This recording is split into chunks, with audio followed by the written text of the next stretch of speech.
Assalamualaikum warahmatullahi wabarakatuh. Pada video kali ini kita melanjutkan mengenai bab 2 ya. Ini kita akan membahas mengenai dasar-dasar elektronika, yang mana pada dasar-dasar elektronika ini peta konsepnya adalah sebagai berikut, yaitu mengenai wawasan elektronik dan sistem pengendali. Untuk wawasan elektronik ini akan belajar ya seputar teori ya, pengetahuan dasar kalian tentang elektronik dasar itu seperti apa ya. Sedangkan untuk sistem pengendali itu akan lebih mengarah kepada pengenalan alat-alat yang ada hubungannya dengan kelistrikan serta praktek pembuatan rangkaian stop kontak. Ini konsep yang akan kita pelajari di bab yang kedua ini. Untuk wawasan elektronik itu ada 5 bagian yang nanti juga akan kalian pelajari semua. Tetapi Bapak ingatkan sebelumnya, sebelum kalian menonton video ini, Bapak harap kalian sudah membaca yang namanya buku paket ataupun materi yang ada di LKS, karena yang Bapak sampaikan di video ini belum tentu selengkap seperti yang ada di buku paket ya, karena kemungkinan kita hanya ambil garis besarnya saja. Kalau kita jelaskan semua itu yang pasti akan membutuhkan durasi waktu yang sangat panjang. Yang pertama adalah tentang sejarah elektronik, yang kedua tentang komponen elektronik dasar, dan yang ketiga tentang jenis dan manfaat, yang keempat sifat dan macam bahan pengantar dan isolator, dan yang kelima adalah konsep elektronikanya. Untuk sejarah elektronik ya, sebelum kita lebih jauh mengenal apa itu elektronik, kita harus tahu terlebih dahulu apa itu yang dimaksud dengan elektronik ya. Elektronik adalah ilmu yang mempelajari alat listrik arus lemah yang dioperasikan dengan cara mengontrol aliran elektron atau partikel bermuatan listrik dalam suatu alat seperti komputer, peralatan elektronik, termokouple, semikonduktor, dan lain sebagainya ya. Disebut sebagai elektronik itu ketika ya ada aliran elektronnya ya, seperti itu.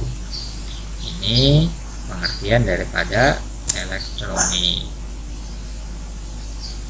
Ilmu yang mempelajari alat-alat seperti ini merupakan cabang dari ilmu fisika.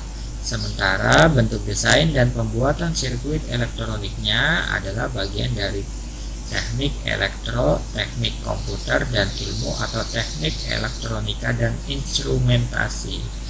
Jadi setelah misalnya SMP, SMA kamu ingin melanjutkan ke perguruan tinggi, ingin lebih jauh belajar tentang elektronik, silakan kalian pilih mau masuk ke fisikanya atau mau ke tekniknya ya. Ini bisa kamu akan lebih perdalam lagi ilmunya di sana.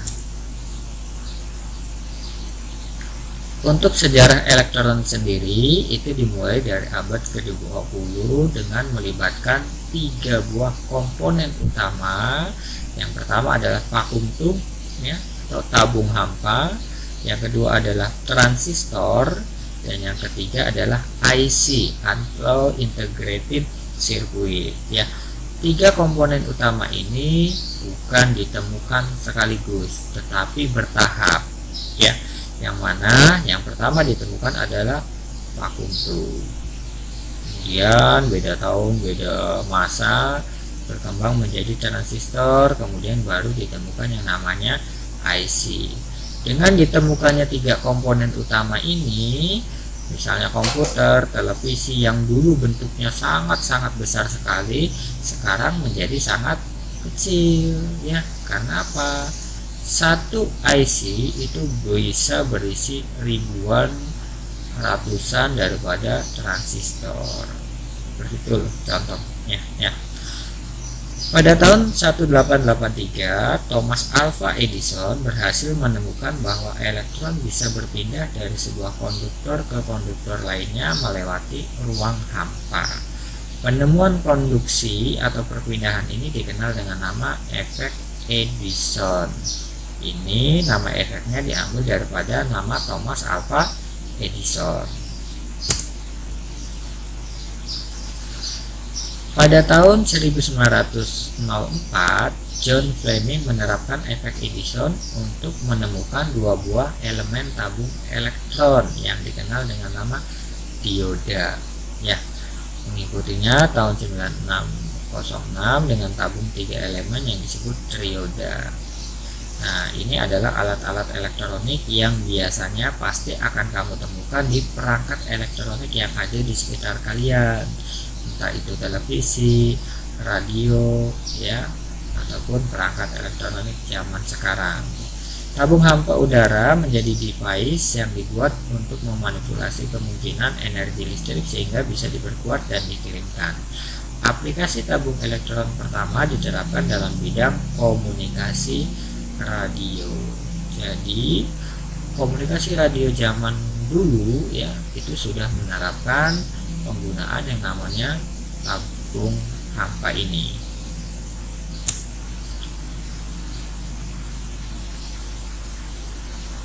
Guglielmo Marconi ya merintis pengembangan telegraf tanpa kabel wireless telegraph pada tahun 1896 dan komunikasi radio jarak jauh pada tahun 1901. Pada tahun 1918, Edwin Armstrong menemukan penerima super heterodin yang dapat memilih sinyal radio atau stasiun dan dapat menerima sinyal jarak jauh. Armstrong juga menemukan modulasi frekuensi FM, ya, pita lebar wideband pada tahun 1935.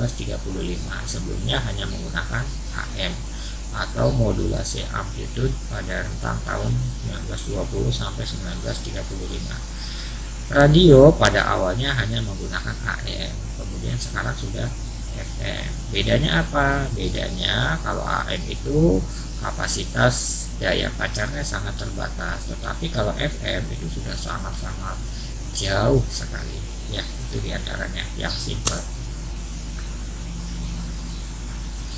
Phil Laboratories mengeluarkan televisi ke publik pada tahun 1927.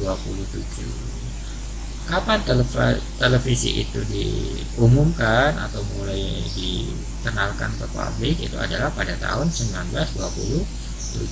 Ini masih merupakan bentuk elektromekanik. Ketika sistem elektronik menjadi jaminan kualitas, para insinyur Bell Labs memperkenalkan tabung gambar sinar katoda dan televisi berwarna. Akan tetapi, Vladimir Zworykin, seorang insinyur di Radio Corporation of America, dianggap sebagai bapak televisi karena penemuannya. Tabung gambar dan tabung kamera ikonoskop. Pada pertengahan tahun 1950-an, televisi telah melewati radio untuk penggunaan di rumah dan hiburan. Ya, jadi setelah ditemukan alat-alat itu, awal mula yang namanya televisi masih berbentuk tabung sinar katoda ini. Seperti apa? Ya, kalau kamu tidak tahu, televisi yang tabung belakangnya itu gede. Ya, kalau sekarang itu kan sudah flat ya, sudah tipis-tipis.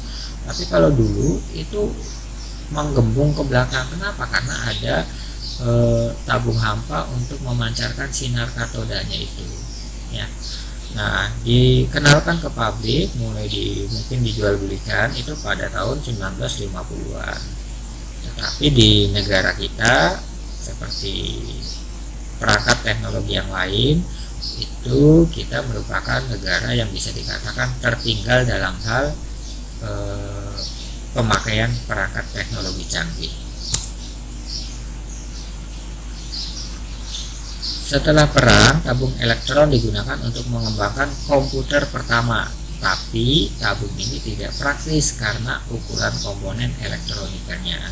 Tahun 47, transistor ditemukan oleh insinyur dari Bell Laboratories. Fungsi transistor seperti tabung hamba udara, tetapi memiliki ukuran yang lebih kecil, lebih ringan, konsumsi daya lebih kecil dan lebih kuat, dan lebih murah untuk diproduksi.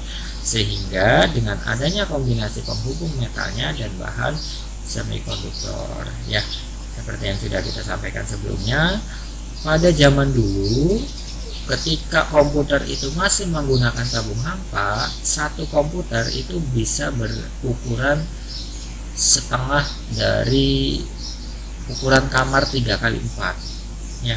Kenapa besar? Karena memang dibutuhkan tabung hampa yang sangat banyak. Ketika ditemukannya transistor, itu sekarang sudah lebih kecil. Sekarang apalagi ya dengan ditemukannya yang namanya IC, komputer sudah sangat-sangat kecil sekali, termasuk perangkat HP yang kalian pegang itu merupakan salah satu perangkat komputer zaman now, ya. Itu konsep sirkuit terintegrasi diusulkan tahun 1952 oleh Geoffrey W.A. Damer, seorang ahli elektronika berkebangsaan Inggris dengan Royal Radar Establishment-nya. Tahun 61, sirkuit terintegrasi menjadi produksi penuh oleh sejumlah perusahaan, dan desain peralatan berubah secara cepat dan dalam beberapa arah yang berbeda untuk mengadaptasi teknologi. Ya, kita bisa melihat bagaimana perkembangan perangkat teknologi dari zaman dulu sampai dengan sekarang. Yang paling jelas adalah dari ukurannya. Ukurannya dulu itu sangat besar sekali, tapi nambah kesini nambah kecil sekali. Masih mengenai wawasan elektronik, sekarang adalah mengenai komponen elektronik dasarnya. Untuk komponennya, ya, komponen elektronik dasar elektronik adalah suatu cabang teknik atau fisika yang mengendalikannya. Ini sudah kita sampaikan tadi di awal. Itu ada transistor, dioda, dan IC atau integrated circuit, serta memiliki komponen pasif elektronik seperti, ya, pada zaman yang perkembangan teknologi yang sangat pesat ini, perangkat elektronik merupakan perangkat yang digunakan di hampir semua industri untuk mengendalikan kualitas produk dan proses produksi, otomasi produksi, dan juga pengolahan data untuk penelitian. Ya, bisa kita bayangkan ketika tidak ada yang namanya penemuan teknologi.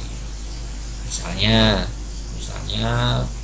pabrik Indomie, ya, itu kita bayangkan ketika prosesnya masih manual, maka membutuhkan waktu yang sangat lama serta kualitasnya juga tidak terjamin. Begitu juga dengan misalnya perakitan komputer, perakitan HP, ketika itu dilakukan secara manual, tidak mungkin ada komputer ataupun HP yang ukurannya mini, kecil, tetapi kapasitasnya bagus. Ya, kenapa? Karena semuanya dikerjakan oleh manual. Tapi kalau sekarang itu semuanya sudah dikerjakan oleh robot. Untuk pengolahan data, zaman sekarang, zaman teknologi, sudah ada yang namanya pemilihan umum menggunakan atau dengan era digital, tanpa kita datang ataupun pencoblosan langsung manual. Begitu kita klik coblos, ya, misalnya memilih pasangan A, pasangan B, pasangan C, kita sudah bisa langsung melihat hasilnya tanpa dilakukan perhitungan manual, karena segala sesuatunya sudah otomatis. Demikian juga di kehidupan kita sehari-hari, perangkat elektronik merupakan salah satu perangkat penting dalam menunjang kualitas hidup kita. Sekarang, ya, bisa kita tahu dengan adanya ponsel, televisi, kamera, dan peralatan yang lainnya, itu sudah mengubah kebiasaan kita. Yang dulunya rajin, sekarang malah nambah malas. Silakan manfaatkan perangkat teknologi itu dengan sebaik mungkin, ya. Jadi jangan sampai kita pegang perangkat teknologi yang sangat canggih, tetapi malah kita gunakan untuk arahnya ke yang negatif. Misalnya main game itu boleh, silakan. Bahkan di negara kita sekarang sudah ada yang namanya kompetisi game. Tetapi ketika kita menggunakan game itu terus-terusan 7 kali 24 jam, itu menjadi sumber penyakit dan tidak ada positifnya akhirnya. Ya, syukur-syukur kalian bisa membuat yang namanya game, bukan hanya memainkan, tetapi kalian menjadi orang yang menciptakan game seperti itu. Yang ketiga, jenis dan manfaatnya. Ini kita masih bicara tentang wawasan elektronika. Jenis dan manfaat komponennya ini ada 3. Yang pertama adalah resistor. Resistor itu bentuknya seperti apa? Kalian bisa Google ya, seperti apa gambarnya, atau bisa lihat di LKS atau buku paket, atau kalian bisa juga menanyakan langsung ke toko elektronik. Itu biasanya ada, masih dijual yang namanya perangkat resistor. Ini ya. Kemudian yang kedua itu adalah kondensator. Kondensator juga sama, sampai dengan hari ini kalian masih bisa menemukan perangkat kondensator ini di toko-toko elektronik. Kemudian yang ketiga, induktor atau reaktor. Ya, ada trafo atau transformator ya. Trafo ini juga banyak kalian temukan di perangkat-perangkat elektronik seperti radio atau ampli ya. Ampli itu ketika kamu di musola ada pengeras suara, itu pasti ada ampli-nya. Ampli itu di dalamnya pasti ada perangkat yang namanya trafo. Dioda itu juga sama. Dioda akan kamu temukan di perangkat elektronik juga. Nah, ini kondensator ya. Lebih jelas kalian baca saja yang ada di buku paket ataupun LKS. Oke, itu saja penjelasan dari Bapak. Nanti kita sambung ke video berikutnya karena materi bab 2 ini sangat banyak sekali. Sesuai dengan yang Bapak sampaikan di awal, tolong kalian baca terlebih dahulu buku paket LKS. Kemudian sebagai tambahan kamu bisa menonton video yang dari Bapak ini. Itu tidak bisa berdiri sendiri karena antara video kemudian LKS ataupun buku paket itu saling melengkapi. Kemudian Bapak juga berpesan kepada kalian, yang bisa merubah kebiasaan kalian itu adalah diri sendiri. Ketika kamu memutuskan untuk diam saja ya maka tidak akan ada perubahan apapun. Yang menentukan adalah kalian. Kalian hari ini sudah menerima LKS, ketika kalian tidak ada gerakan sama sekali, ya yang merugi itu adalah kalian sendiri. Kalian sudah kelas 9, saatnya kamu menyiapkan masa depan kalian. Ya, apalagi beberapa bulan yang akan datang kalian akan melanjutkan ke jenjang yang lebih tinggi. Itu saja pesan dari Bapak. Terima kasih banyak. Assalamualaikum warahmatullahi wabarakatuh. Selamat belajar.